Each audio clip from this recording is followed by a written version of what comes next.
Part 4, Chapter 1, The Enemy of His Kind. Had there been in White Fang's nature any possibility, no matter how remote, of his ever coming to fraternize with his kind, such possibility was irretrievably destroyed when he was made leader of the sled team. For now the dogs hated him for the extra meat bestowed upon him by Mitsa, hated him for all the real and fancied favors he received, hated him for that he fled always at the head of the team, his waving brush of a tail and his perpetually retreating hindquarters forever maddening their eyes. And White Fang just as bitterly hated them back. Being sled leader was anything but gratifying to him. To be compelled to run away before the yelling pack, every dog of which for 3 years he had thrashed and mastered, was almost more than he could endure. But endure it he must, or perish, and the life that was in him had no desire to perish out. The moment Mitsa gave his order for the start, that moment the whole team, with eager, savage cries, sprang forward at White Fang. There was no defense for him. If he turned upon them, Mitsa would throw the stinging lash of the whip into his face. Only remained to him to run away. He could not encounter that howling horde with his tail and hindquarters. These were scarcely fit weapons with which to meet the many merciless fangs. So run away he did, violating his own nature and pride with every leap he made, and leaping all day long. One cannot violate the promptings of one's nature without having that nature recoil upon itself. Such a recoil is like that of a hair, made to grow out from the body, turning unnaturally upon the direction of its growth and growing into the body, a rankling, festering thing of hurt. And so with White Fang. Every urge of his being impelled him to spring upon the pack that cried at his heels. But it was the will of the gods that this should not be, and behind the will, to enforce it, was the whip of caribou gut with its biting 30-foot lash. So White Fang could only eat his heart in bitterness and develop a hatred and malice commensurate with the ferocity and indomitability of his nature. If ever a creature was the enemy of its kind, White Fang was that creature. He asked no quarter, gave none. He was continually marred and scarred by the teeth of the pack, and as continually he left his own marks upon the pack. Unlike most leaders, who, when camp was made and the dogs were unhitched, huddled near to the gods for protection, White Fang disdained such protection. He walked boldly about the camp, inflicting punishment in the night for what he had suffered in the day. In the time before he was made leader of the team, the pack had learned to get out of his way. But now it was different. Excited by the day-long pursuit of him, swayed subconsciously by the insistent iteration on their brains of the sight of him fleeing away, mastered by the feeling of mastery enjoyed all day, the dogs could not bring themselves to give way to him. When he appeared amongst them, there was always a squabble. His progress was marked by snarl and snap and growl. The very atmosphere he breathed was surcharged with hatred and malice, and this but served to increase the hatred and malice within him. When Mitsa cried out his command for the team to stop, White Fang obeyed. At first this caused trouble for the other dogs. All of them would spring upon the hated leader only to find tables turned. Behind him would be Mitsa, the great whip singing in his hand. So the dogs came to understand that when the team stopped by order, White Fang was to be let alone. But when White Fang stopped without orders, then it was allowed them to spring upon him and destroy him if they ever could. After several experiences, White Fang never stopped without orders. He learned quickly. It was in the nature of things that he must learn quickly if he were to survive the unusually severe conditions under which life was vouchsafed him. But the dogs could never learn the lesson to leave him alone in camp. Each day, pursuing him and crying defiance at him, the lesson of the previous night was erased, and that night would have to be learned over again, to be as immediately forgotten. Besides, there was a greater consistence in their dislike of him.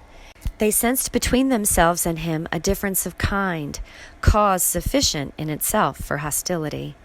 Like him, they were domesticated wolves, but they had been domesticated for generations. Much of the wild had been lost, so that to them the wild was the unknown, the terrible, the ever menacing and ever warring. But to him, in appearance and action and impulse, still clung the wild. He symbolized it, was its personification, so that when they showed their teeth to him, they were defending themselves against the powers of destruction that lurked in the shadows of the forest and in the dark beyond the campfire.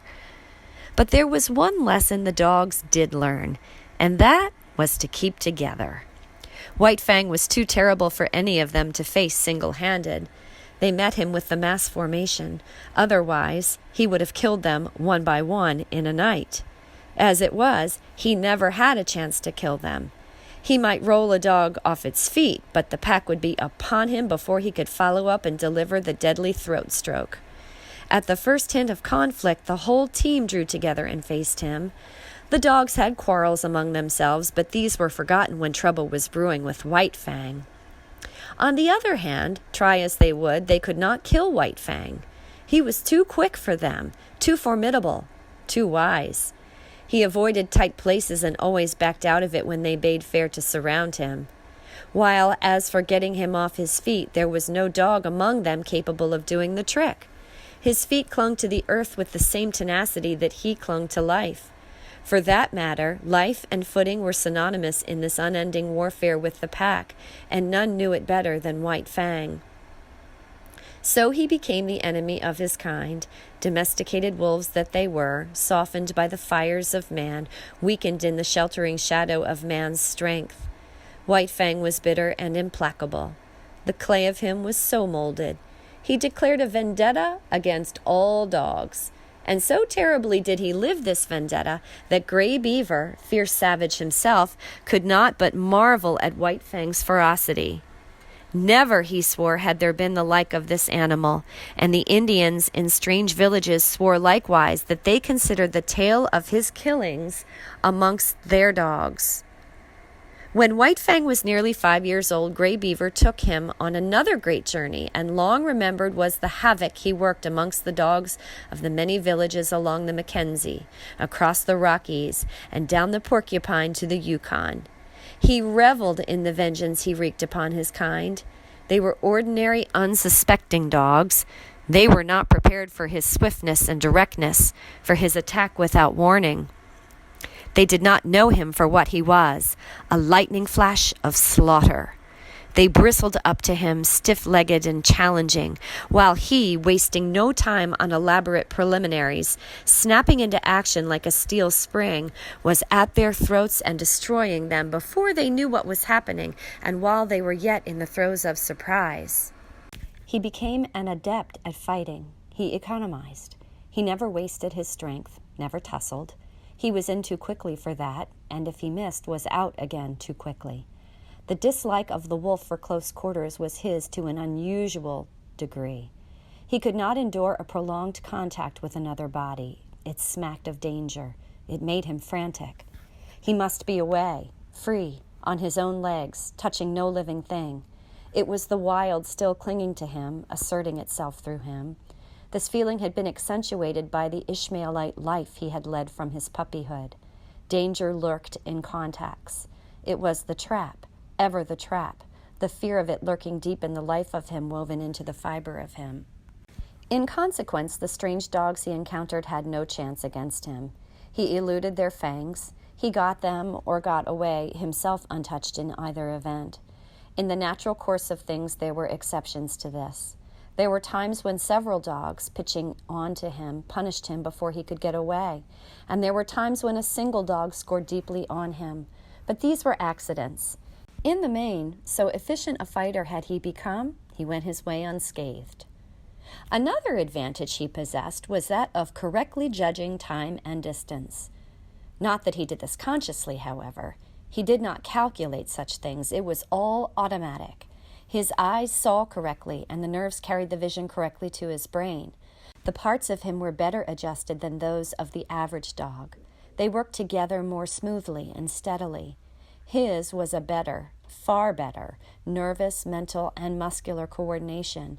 When his eyes conveyed to his brain the moving image of an action, his brain, without conscious effort, knew the space that limited that action and the time required for its completion. Thus he could avoid the leap of another dog or the drive of its fangs, and at the same moment could seize the infinitesimal fraction of time in which to deliver his own attack. Body and brain, his was a more perfected mechanism. Not that he was to be praised for it. Nature had been more generous to him than to the average animal. That was all. It was in the summer that White Fang arrived at Fort Yukon. Gray Beaver had crossed the great watershed between Mackenzie and the Yukon in the late winter and spent the spring in hunting among the western outlying spurs of the Rockies. Then, after the breakup of the ice on the Porcupine, he had built a canoe and paddled down that stream to where it effected its junction with the Yukon, just under the Arctic Circle. Here stood the old Hudson's Bay Company fort, and here were many Indians, much food, and unprecedented excitement. It was the summer of 1898, and thousands of gold hunters were going up the Yukon to Dawson and the Klondike. Still hundreds of miles from their goal, nevertheless, many of them had been on the way for a year, and the least of any of them had traveled to get that far was 5,000 miles, while some had come from the other side of the world. Here Gray Beaver stopped. A whisper of the gold rush had reached his ears, and he had come with several bales of fur and another of gut-sewn mittens and moccasins. He would not have ventured so long a trip had he not expected generous profits. But what he had expected was nothing to what he realized. His wildest dreams had not exceeded 100% profit. He made 1,000%. And like a true Indian, he settled down to trade carefully and slowly, even if it took all summer and the rest of the winter to dispose of his goods. It was at Fort Yukon that White Fang saw his first white men. As compared with the Indians he had known, they were to him another race of beings, a race of superior gods. They impressed him as possessing superior power, and it is on power that Godhead rests. White Fang did not reason it out, did not in his mind make the sharp generalization that the white gods were more powerful. It was a feeling, nothing more, and yet none the less potent. As in his puppyhood the looming bulks of the teepees man reared had affected him as manifestations of power, so was he affected now by the houses and the huge fort, all of massive logs. Here was power. Those white gods were strong. They possessed greater mastery over matter than the gods he had known, and most powerful among which was Gray Beaver. And yet Gray Beaver was as a child god among these white-skinned ones. To be sure, White Fang only felt these things. He was not conscious of them. Yet it is upon feeling more often than thinking that animals act. And every act White Fang now performed was based upon the feeling that the white men were the superior gods. In the first place, he was very suspicious of them. There was no telling what unknown terrors were theirs, what unknown hurts they could administer. He was curious to observe them, fearful of being noticed by them. For the first few hours he was content with slinking around and watching them from a safe distance. Then he saw that no harm befell the dogs that were near to them, and he came in closer. In turn, he was an object of great curiosity to them. His wolfish appearance caught their eyes at once, and they pointed him out to one another. This act of pointing put White Fang on his guard, and when they tried to approach him, he showed his teeth and backed away. Not one succeeded in laying a hand on him, and it was well that they did not.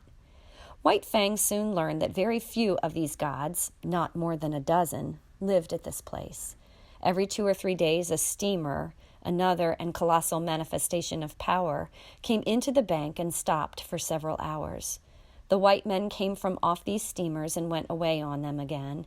There seemed untold numbers of these white men. In the first day or so, he saw more of them than he had seen Indians in all his life. And as the days went by, they continued to come up the river, stop, and then go on up the river out of sight. But if the white gods were all-powerful, their dogs did not amount to much. This White Fang quickly discovered by mixing with those that came ashore with their masters. They were irregular shapes and sizes. Some were short-legged, too short. Others were long-legged, too long. They had hair instead of fur, and a few had very little hair at that. And none of them knew how to fight. As an enemy of his kind, it was in White Fang's province to fight with them. This he did, and quickly achieved for them a mighty contempt.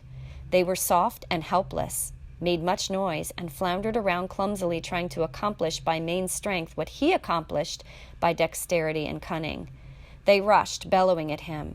He sprang to the side. They did not know what had become of him, and in that moment he struck them on the shoulder, rolling them off their feet and delivering his stroke at the throat. Sometimes this stroke was successful, and on a stricken dog rolled in the dirt, to be pounced upon and torn to pieces by the pack of Indian dogs that waited. White Fang was wise. He had long since learned that the gods were made angry when their dogs were killed. The white men were no exception to this. So he was content, when he had overthrown and slashed wide the throat of one of their dogs, to drop back and let the pack go in and do the cruel finishing work. It was then that the white men rushed in, visiting their wrath heavily on the pack, while White Fang went free. He would stand off at a little distance and look on, while stones, clubs, axes, and all sorts of weapons fell upon his fellows. White Fang was very wise. But his fellows grew wise in their own way, and in this White Fang grew wise with them. They learned that it was when a steamer first tied to the bank that they had their fun. After the first 2 or 3 strange dogs had been downed and destroyed, the white men hustled their own animals back on board and wreaked savage vengeance on the offenders. One white man, having seen his dog, a setter, torn to pieces before his eyes, drew a revolver. He fired rapidly 6 times, and 6 of the pack lay dead or dying. Another manifestation of power that sank deep into White Fang's consciousness. White Fang enjoyed it all. He did not love his kind, and he was shrewd enough to escape hurt himself. At first, the killing of the white men's dogs had been a diversion. After time, it became his occupation. There was no work for him to do. Gray Beaver was busy trading and getting wealthy, so White Fang hung around the landing with the disreputable gang of Indian dogs, waiting for steamers. With the arrival of a steamer, the fun began. After a few minutes, by the time the white men had got over their surprise, the gang scattered. The fun was over until the next steamer should arrive. But it can scarcely be said that White Fang was a member of the gang. He did not mingle with it, but remained aloof, always himself, and was even feared by it. It is true he worked with it. He picked the quarrel with the strange dog while the gang waited, and when he had overthrown the strange dog, the gang went in to finish it. But it is equally true that when he then withdrew, leaving the gang to receive the punishment of the outraged gods. It did not require much exertion to pick these quarrels. All he had to do, when the strange dogs came ashore, was to show himself. When they saw him, they rushed for him. It was their instinct. He was the wild, the unknown, the terrible, the ever-menacing, the thing that prowled in the darkness around the fires of the primeval world when they, cowering close to the fires, were reshaping their instincts, learning to fear the wild out of which they had come and which they had deserted and betrayed. Generation by generation, down all the generations, had this fear of the wild been stamped into their natures. For centuries, the wild had stood for terror and destruction. And during all this time, free license had been theirs, from their masters, to kill the things of the wild. In doing this, they had protected both themselves and the gods whose companionship they shared. And so, fresh from the soft southern world, these dogs, trotting down the gangplank and out upon the Yukon shore, had but to see White Fang to experience the irresistible impulse to rush upon him and destroy him. They might be town-reared dogs, but the instinctive fear of the wild was theirs just the same. Not alone with their own eyes did they see the wolfish creature in the clear light of day standing before them. They saw him with the eyes of their ancestors, and by their inherited memory they knew White Fang for the wolf, and they remembered the ancient feud. All of which served to make White Fang's days enjoyable. If the sight of him drove these strange dogs upon him, so much the better for him, so much the worse for them. They looked upon him as legitimate prey, and as legitimate prey, he looked upon them. Not for nothing had he first seen the light of day in a lonely lair and fought his first fights with the ptarmigan, the weasel, and the lynx. And not for nothing had his puppyhood been made bitter by the persecution of Lip Lip and the whole puppy pack. It might have been otherwise, and he would then have been otherwise. Had Lip Lip not existed, he would have passed his puppyhood with the other puppies and grown up more dog-like and with more liking for dogs. Had Gray Beaver possessed the plummet of affection and love, he might have sounded the deeps of White Fang's nature and brought up to the surface all manner of kindly qualities. But these things had not been so.